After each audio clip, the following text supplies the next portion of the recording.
Oh.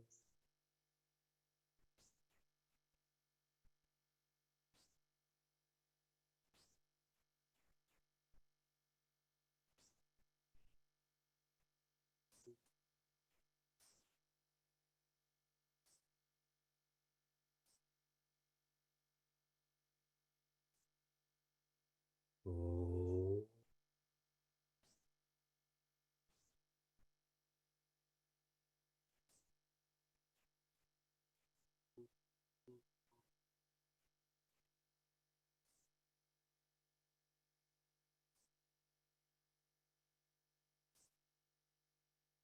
Oh.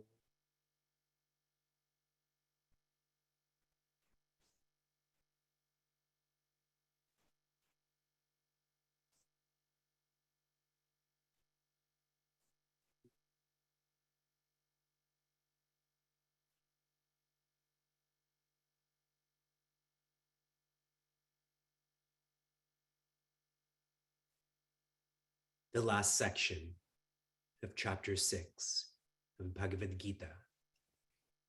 Prince Arjuna's narrative is one of incompletion. What happens if I die? How does this journey continue? Shri Krishna's narrative is, what is best for you, what is best for all, is to be steady, sincere, and strong in being a yogi. The one who is following yoga to be yukta.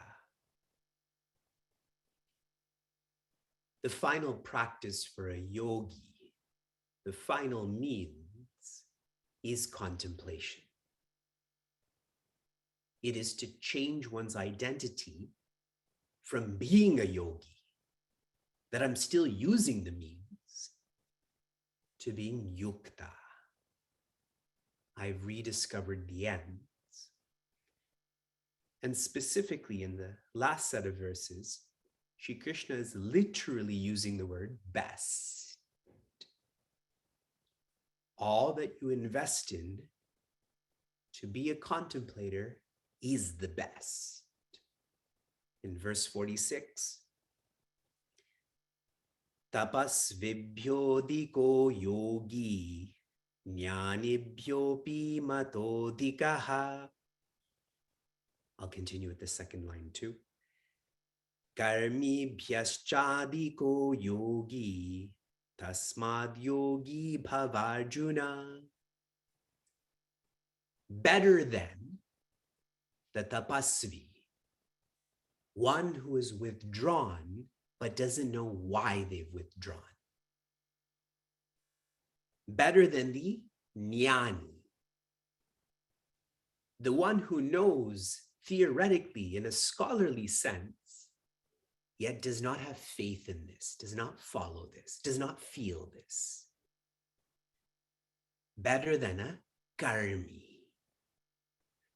I like this word karmi because it's very directed. One who is busy, doing, and again, not knowing. The tapasvis, not doing and not knowing. The karmis, doing and not knowing. Better than all of them is the yogi. The yogi knows and is following through with this knowing. Tasmat. Therefore, this verse 46, and all that I've shared about purification, preparation, personalization, perfection, bhava, become a yogi, Arjuna. Yukta, or contentment, is unconditional. The contentment that Shri Krishna describes is unconditional. When one is content, it doesn't matter about context. best. If that's the case, which it is, then the effort has to be unconditional too. There can be no gaps of me withdrawing and not knowing, or me knowing and not following, or me doing and not knowing. See how there's a gap in all of that?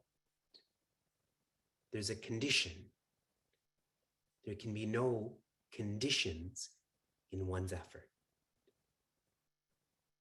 This is magnified in the final verse of this chapter, the final verse of this section of Bhagavad Gita.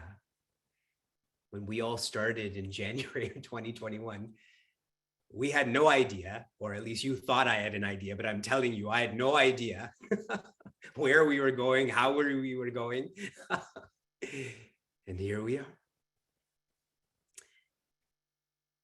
Yogi namapi sarvesham madgatenantaratmana Shraddhavan bhajate yo mam same yuktatamo mataha.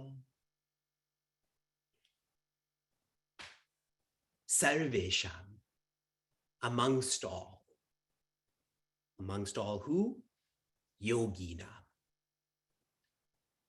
This verse is a continuation of a comparison. Shri Krishna's pointing out who is best. So now it's no longer about the tapasvis, jnanis, karmis, but amongst yogis. Adding some application here. The yogi that Shri Krishna is referring to here is not one who is following an ordinary means. The yogi here is not one who's living for purity. The yogi here is the one who is following the final means. They're living for peace.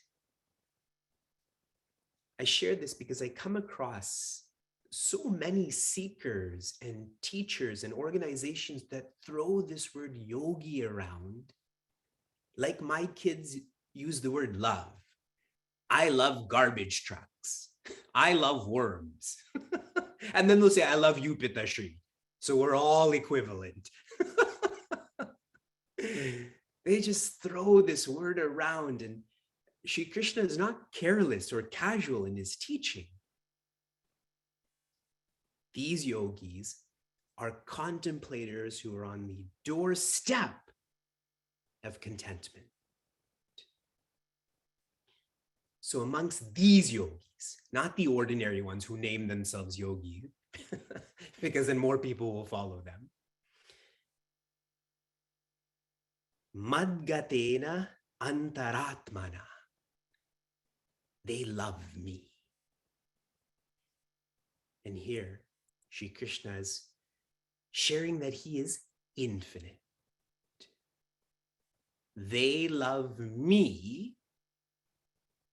And who's me? Me as presence, me as life, me as infinity. That's why they've come to this doorstep. Whenever we come across the word bhaja, and that's coming soon, many of us have studied Bhaja Govindam together, Moha Mudgara. What is the final interpretation of the word bhaja? There's many meanings. The final one is to be. Very good. Exactly. To be. So amongst all yogis, Shri Krishna is pointing out who is the best? The one who loves me. What does that mean? They are becoming infinity. Their bhaja is most intense. All clear? Once this is felt, then we go to the third quarter. Shraddhavan bhajate yo mam. With faith, here the word bhaja is there. Yo mam, they bhaja me. Here this bhaja, being is already done. So now they're loving me as divinity. They're loving me, Shri Krishna, as divinity, the creator, with name and form. Sharing this in a framework. I have shared many times, we begin this journey of love by loving Shri Krishna in a murti. That's an icon. Where was next? Madhyama. You love Shri Krishna as yourself. That's stated. Then, Manava. You love Shri Krishna from oneness to diversity. Divinity is synonymous with diversity. We're together? What is subtly taught in this chapter?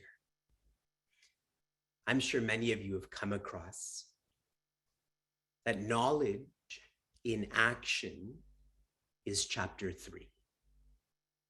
That is often quoted. Service is knowledge in action. Agreed.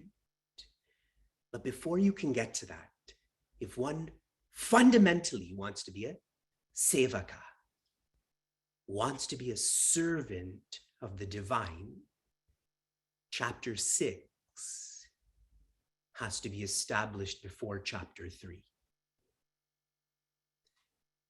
Chapter 6 is like a fire test. The test here is, are you practicing knowledge?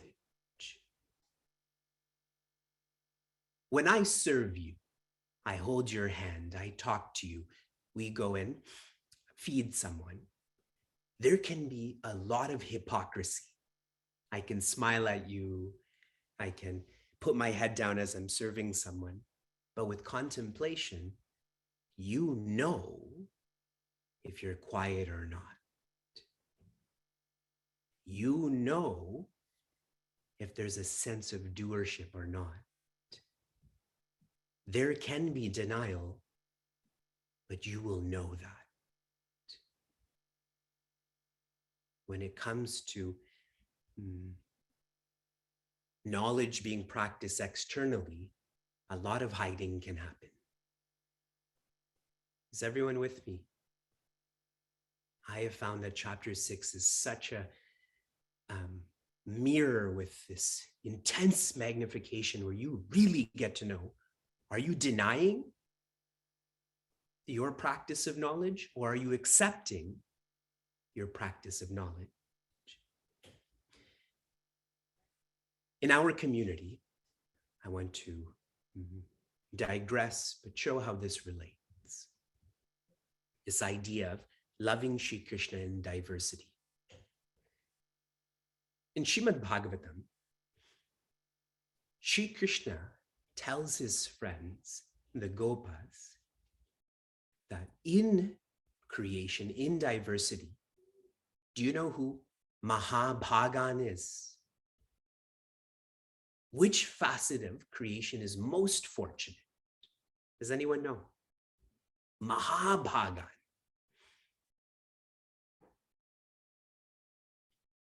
Trees. Trees are, and I'm using his exact words, Mahabhagan.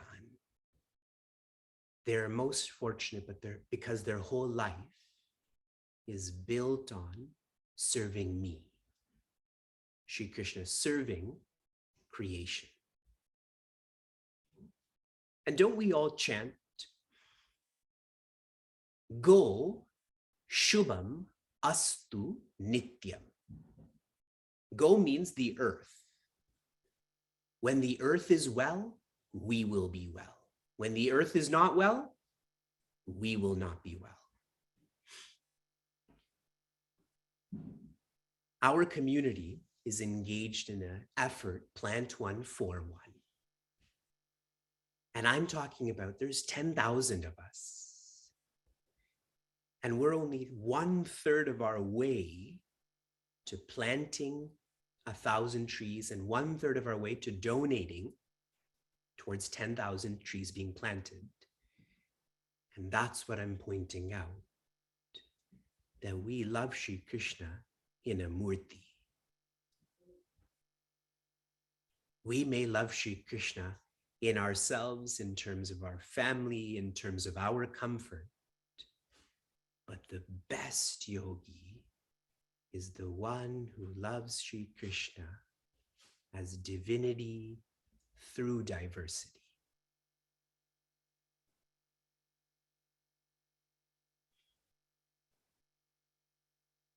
Shraddhavan, with faith. And he completes this thought. Same, to me, mataha, based on my experience and my thinking, yukta. Such a personality is with me, tamaha. Amongst all yogis, they are the best. The best yogi feels Shri Krishna inside and outside. Their bhaja is complete. They're being Shri Krishna and they're loving, worshiping, serving, seeking, singing from that oneness to diversity.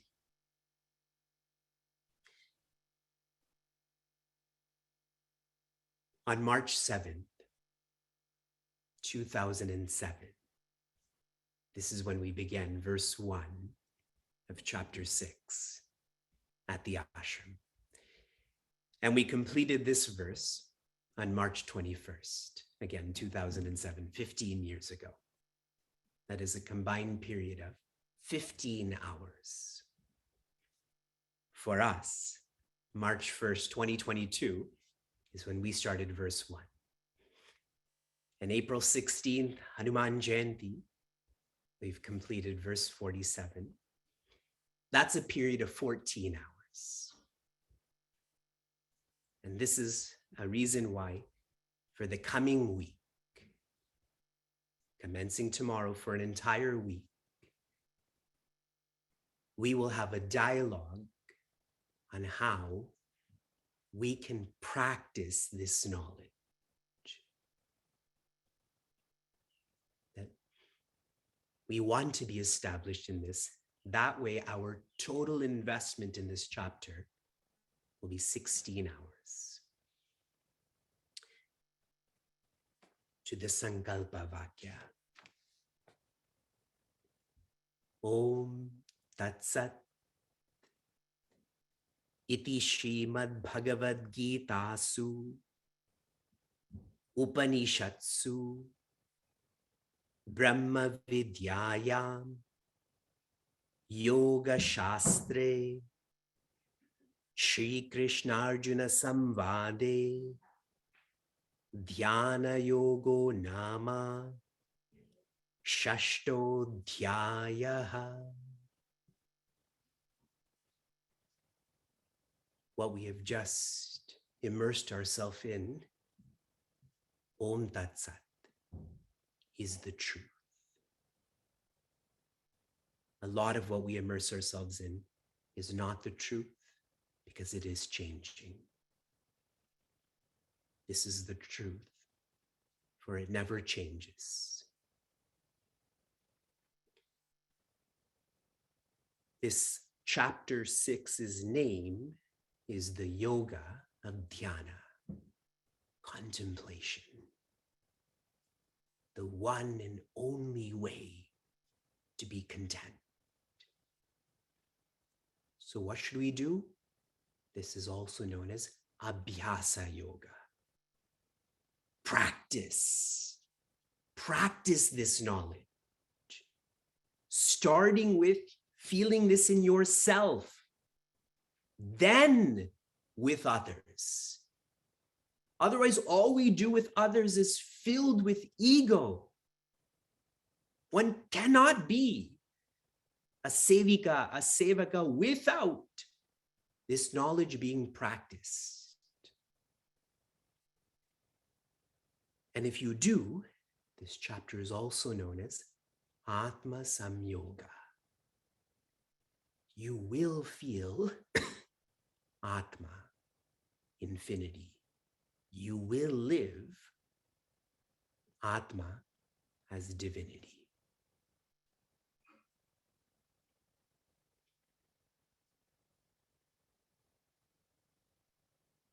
Shanti. Shanti. Shanti.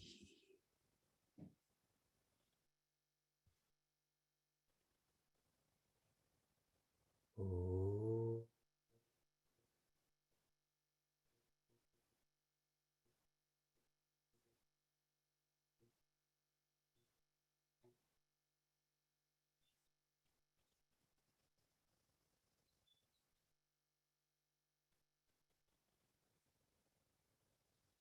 Oh.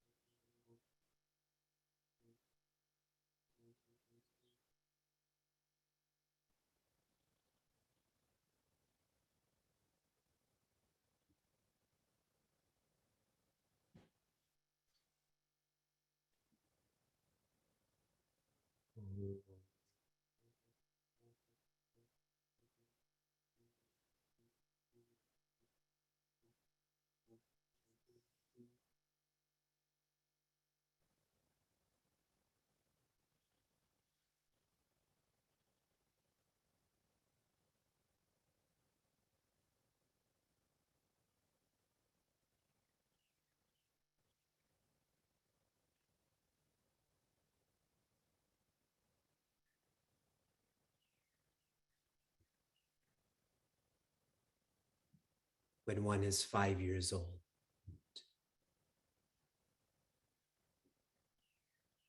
they practice the 10th samskara,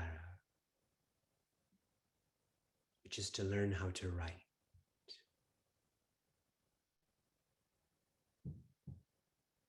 They learn how to write Om.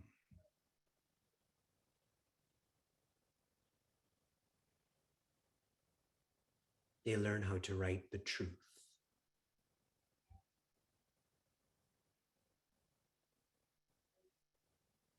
Often it is the parents of the child who help them to write.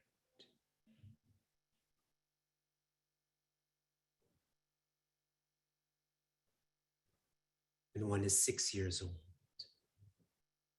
they practice the 11th samskara. The parents and the child have realized that the parents can't teach that child how to be independent. Attachment inhibits this.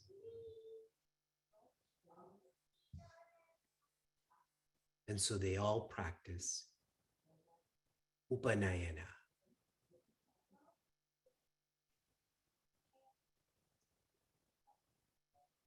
The parents lead the child to that child's acharya, guide.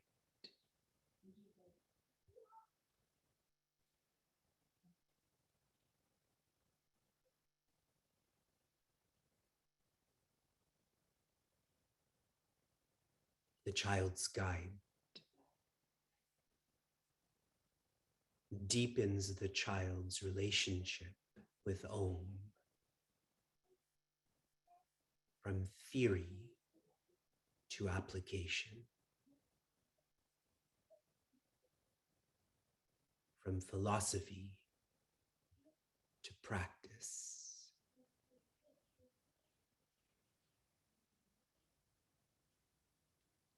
From knowing to being established.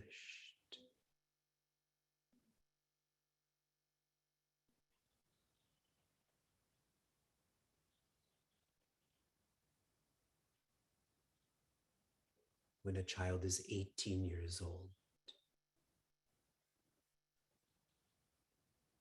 they practice the 12th samskara, samavartana. Sam means well or full. Avartana, returning.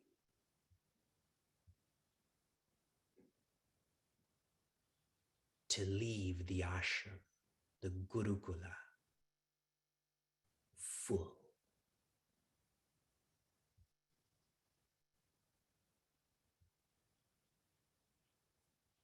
The greatest disease in life is to be confused about who one is. And so the greatest medicine in life is to be clear about who one is.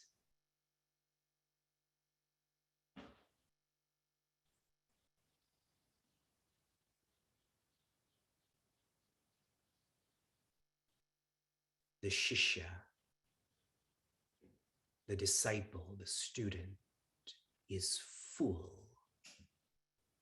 of dakshina, which means gratitude.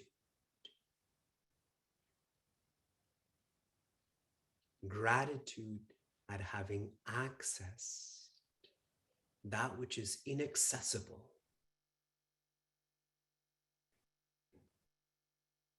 What the child's parents could not grant access to, they have now accessed.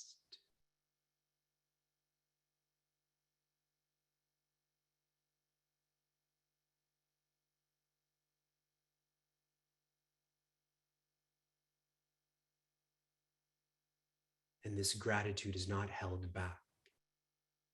It is expressed as dana, or generosity.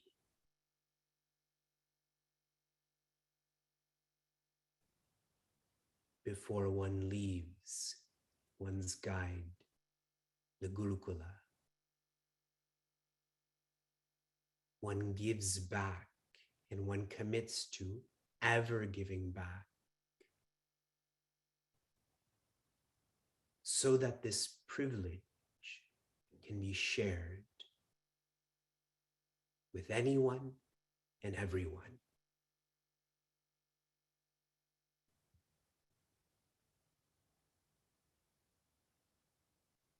The guide is doing God's work.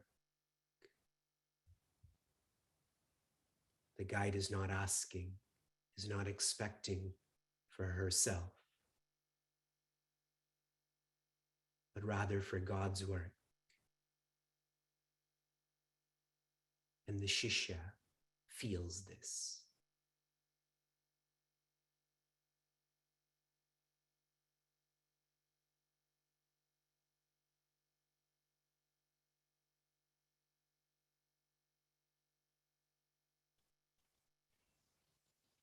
And the guide continues to live independently,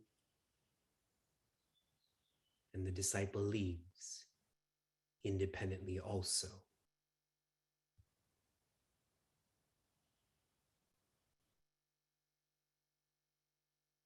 The dana, or generosity, facilitates daya.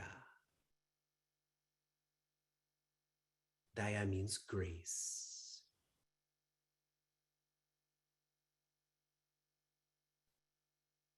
Every experience that student ever has, from that moment onwards, becomes easier.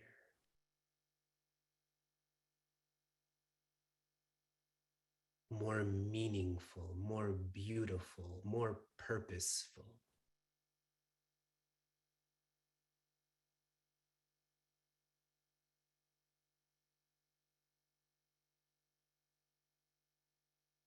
in every life they touch.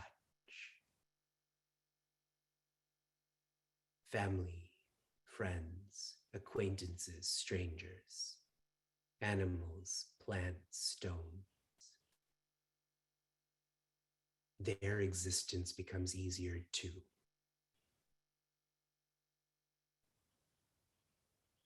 Grace is contagious.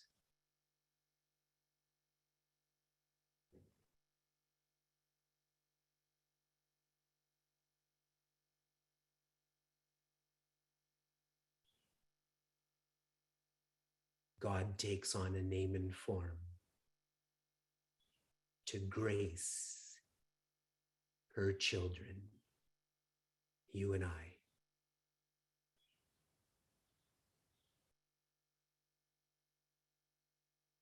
We are immersed in such grace.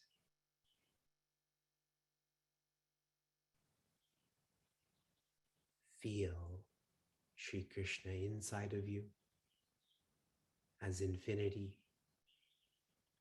Feel Shri Krishna outside of you as divinity.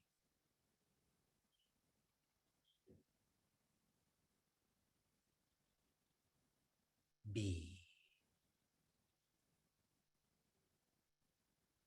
infinity.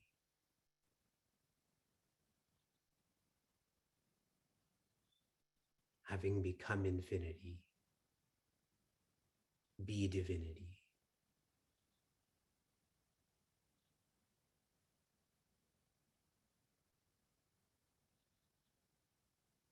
Yukta tamaha. You are the best.